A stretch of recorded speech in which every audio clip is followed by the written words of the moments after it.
Right, so I've come to finish, the section B of this 2024 Civic Education. And so we enter into question number 4. Study the following table showing the types of what? Marriages.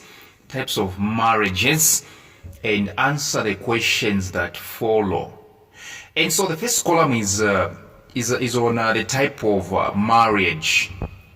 The first column is the type of marriage, and in this one we're only provided with one type of marriage, which is known as statutory marriage. The marriage that to do with the law, all right, the law in the constitution and the stuff.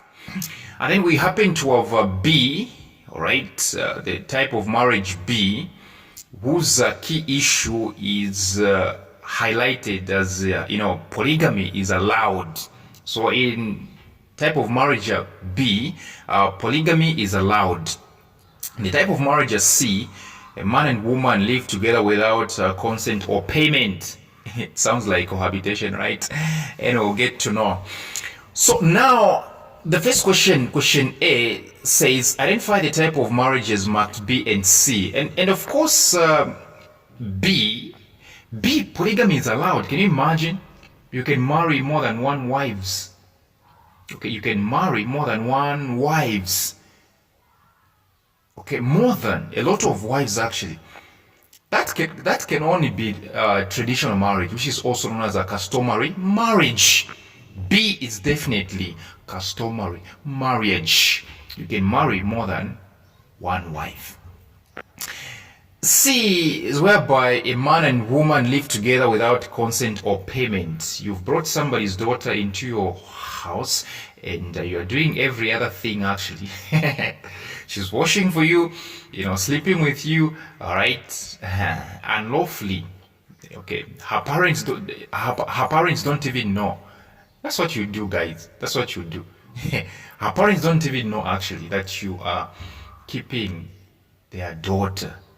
All right, that's cohabitation. Okay, that's cohabitation. So C is definitely cohabitation.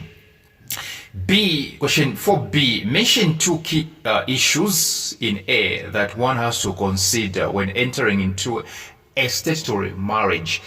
In short, what are the two aspects of a statutory marriage? Okay, number one, there must be payment, marriage payment. The first aspect is marriage payment. That's the first key issue. You have to pay. Number two, age is considered. Age is considered. When you are dealing with a statutory marriage, age is not out of the equation. Age has to be included. Age. Number three, a relationship. All right. How do you refer to how do you relate with the woman that you intend to marry?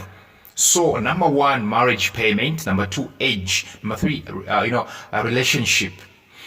Number four, there must be a notice of marriage, a takeout of a notice marriage or notice of marriage. Okay, there must be a notice before this marriage can happen. It's called a statutory marriage. Okay, number five, you can add marriage certificate. These are the key issues which are discussed or which are, put under observation when a statutory marriage is taking place. I'll repeat: marriage payment. Number two, age. Number three, relationship. Okay. Number four, a marriage notice, a takeout, notice of marriage. Number five, marriage certificate. Okay. Number six, you can even add solemnization of marriage, which means the seriousness of marriage. So this marriage is considered. This one is observed. All right. Yeah, this one is very much, checked.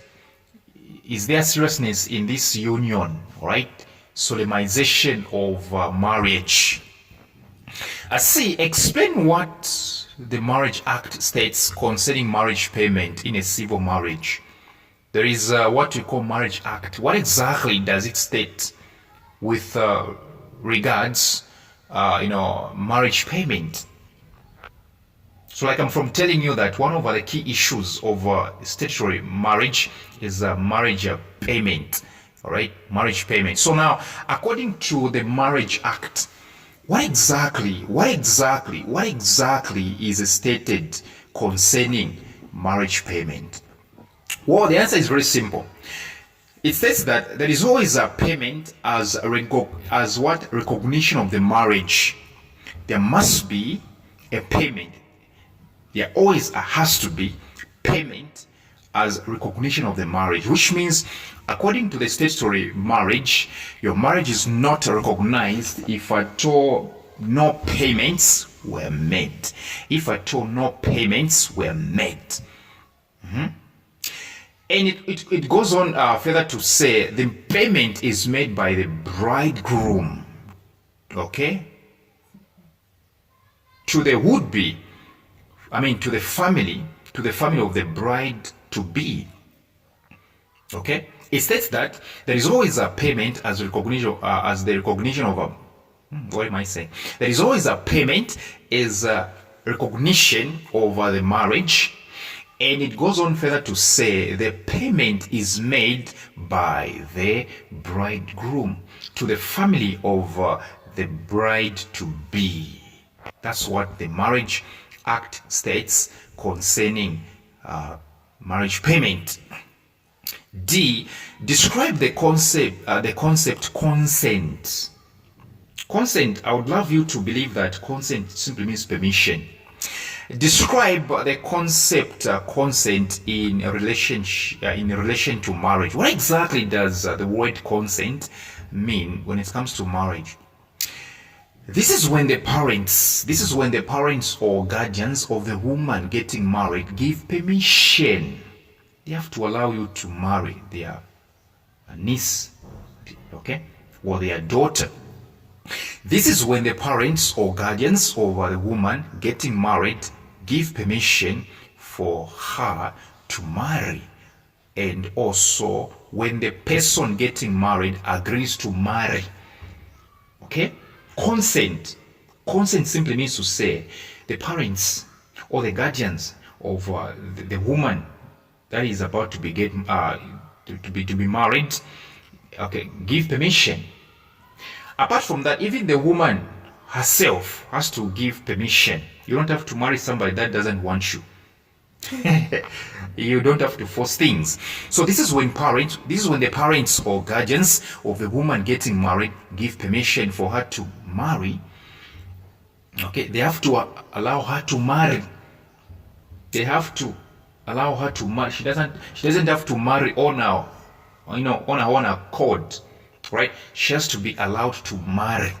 At the same time, she also has to permit you to marry her. That's what we call consent. Question 5, describe the concept of human-wildlife conflict. Number 4, human-wildlife conflict. Human fighting the animals, right? Or animals fighting, okay, humans, right? Human-wildlife conflict simply means that this is when humans and wildlife, which means this is when humans and animals compete for resources or habitats. You go to an environment, there is a conflict between animals and humans. They're fighting for resources or habitats. A habitat simply means the place where to live. This is when humans and wildlife compete for resources or habitats, or when wildlife threatens humans. This is when humans and wildlife compete for resources or habitats, or when wildlife threatens humans or human lives. This can lead to injury, death, and economic losses for both people and animals. This is when humans and wildlife compete for resources or habitats, or when wildlife threatens humans. They're fighting for the environment, resources. They're fighting for the land, trees. This can lead to injury, death, and economic losses for both people and animals. 5B, mention 2 causes of human-wildlife conflict. What exactly causes this, conflict? What exactly are the factors that stipulate this conflict?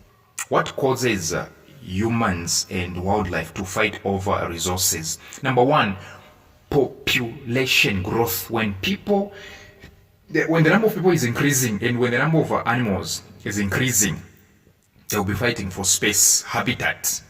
Number 2, climate change. Number 3, land use changes. Land use changes. Humans are fond of changing the usage of the land. You realize that where they were doing agriculture, okay, where they were doing agriculture and animals were benefiting from that, they'll stop doing it. They will stop agriculture. They'll set up factories there, and animals will be like, what? So population growth, climate change, and land use changes or changes in land use. C, give 2 measures that can be put in place to prevent human-wildlife type of conflict. How do you resolve the conflict between humans and animals? Well, number 1, change the way resources are managed. That's the first thing, actually. Change the way resources are managed. Try to change that. Okay? Also, alter the landscape. Change the way resources are managed and change the landscape. Okay? Apart from that, you can also manage animal populations. You can also manage what we call animal populations. Change the way animals are giving birth to each other. Okay, the last question, explain the concept ecosystem. Ecosystem, this is very much simple. An ecosystem is simply a community. It's a community of living organisms. It's a community of living organisms. When I say organisms, living organisms, I mean plants, animals, and microbes in a particular area. Yes, this is a community of living organisms, which means plants, animals, and microbes in a particular area.